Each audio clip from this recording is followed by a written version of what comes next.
You built one app. Nobody knows. Not your friends, not your old coworkers, not even the barista who has made your coffee for 2 years and still spells your name wrong on the cup. While everyone else was chasing the next big thing, you quietly built something small. Not impressive, not viral, not the kind of thing people would clap for if you explained it at dinner. Just one boring thing that solved one boring problem. It did one job. And the strange part was, it kept doing that job whether you were awake, asleep, out walking, stuck in traffic, eating dinner, or wondering if any of this was actually going to work. The first month, it made $19. You stared at the number longer than $19 deserved. You did not celebrate. You did not tell anyone. You did not screenshot it and post some dramatic story about passive income. But something changed in you. Because those $19 were not really $19. They were proof. Proof that a stranger had a problem, proof that you had solved it. Proof that the internet, in its enormous indifference, had found your tiny little thing and decided it was worth paying for. The idea was not clever. That was the part nobody would understand. It did not need to be clever. It just needed to remove one little annoyance from one person's day. So you kept it alive. You fixed the small things that broke. You answered the rare confused customer like they were the only customer in the world. You rewrote the ugly sentence on the checkout page. You changed the button that nobody clicked. You made the boring things slightly less boring to use. Then the second month came, $40. The third month, a little over $100. Still nothing you could brag about. Still not enough to change your life. Still not even enough to change your weekend. But you were not watching the number anymore. You were watching the shape, and the shape only moved one way. Slowly, quietly, almost embarrassingly. But it moved without you pushing it every hour. That was the first real lesson.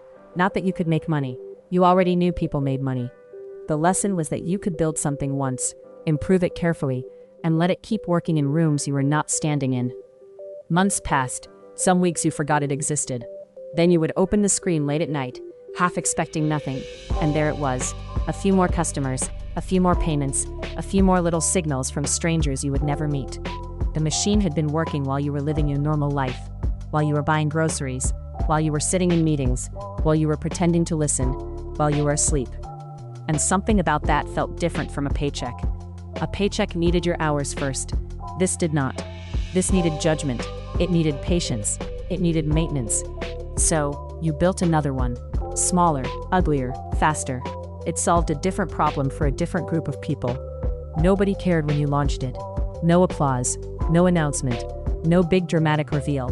Just a page, a payment button, a function that worked, and the same private question. Will one stranger care enough to pay? Then one did. Not many, one. And by then you knew that one was not small. One was the door opening. So you built a third, then a fourth. None of them were exciting, on purpose.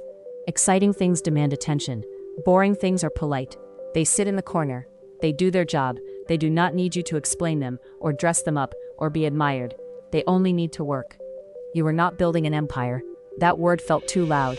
You were building a small collection of quiet machines. One made enough to cover your phone bill. Another covered groceries. Another covered the car payment. Another quietly paid the rent before you even noticed. A few hundred a month became a few thousand. Then 8,000. Then 10. Then came the strange morning. You added it all up and realized the little machines had quietly matched what your job paid you. You looked at the number. Then you looked again. You did not quit that day. You closed the laptop, got dressed, and went to work. That was the part nobody puts in the story. The life-changing moment did not look life-changing. No music swelled. No one slow-clapped. You just sat in traffic like always, holding a secret that could have changed the way everyone looked at you. A few months later, your old job became optional. Not unbearable, not impossible, just optional. Optional. That word alone felt bigger than any paycheck ever had. The alarm clock became a choice instead of a sentence. The meetings became something you attended, not something that owned you. The paycheck became useful, not necessary. You had spent years thinking freedom would feel dramatic. You thought it would feel like a door flying open. But freedom was quieter than that. It felt like a Tuesday morning, with no panic in it. It felt like making coffee slowly. It felt like hearing your phone buzz and not feeling your stomach drop. It felt like realizing nobody needed you immediately, and nothing was on fire. But freedom has a tax nobody talks about. The moment people find out, some of them stop seeing you. They see the number. They see what you could give, what you could pay for, what you could invest in, what you could make easier for them. So you stayed ordinary on purpose. Same hoodie, same grocery store, same plain car that impressed absolutely no one. From the outside, it looked like humility. From the inside, it was armor. Then one night, a friend called. You knew from his voice before he said it. That careful weight people carry when they are about to ask for something hard. He had an idea. You could have sent it before the call ended and never felt it leave your account. But you did not. Instead, you drove over. You sat at his kitchen table, under the weak yellow light, while his kids slept in the next room. You opened your laptop, and you helped him build the first ugly version. Not the perfect version, not the dream version, the real one, the version that could test whether a stranger cared. You watched him get the first dollar. You watched his face change, not because of the money, because now he knew, he had proof. The same proof you once had to hold alone. He thanked you. He never knew how easy it would have been for you to just write the check. And that was the loneliness no one mentions. The more your machines gave you, the less you could explain what they had cost. The patience, the doubt, the invisible nights, the tiny failures nobody saw, the discipline to keep building things that were useful instead of impressive. Years passed. The machines kept running. Some needed attention. Some died quietly. Some grew beyond what you expected. Some stayed small and faithful, doing one job for one narrow group of people, grateful enough to keep paying. You learned not to fall in love with the machine. You learned to fall in love with the problem. Because products age, markets shift, tools change, people get distracted, but a real problem keeps tapping someone on the shoulder every morning. And if you can remove that problem honestly, even in a small way, you have built something that deserves to exist.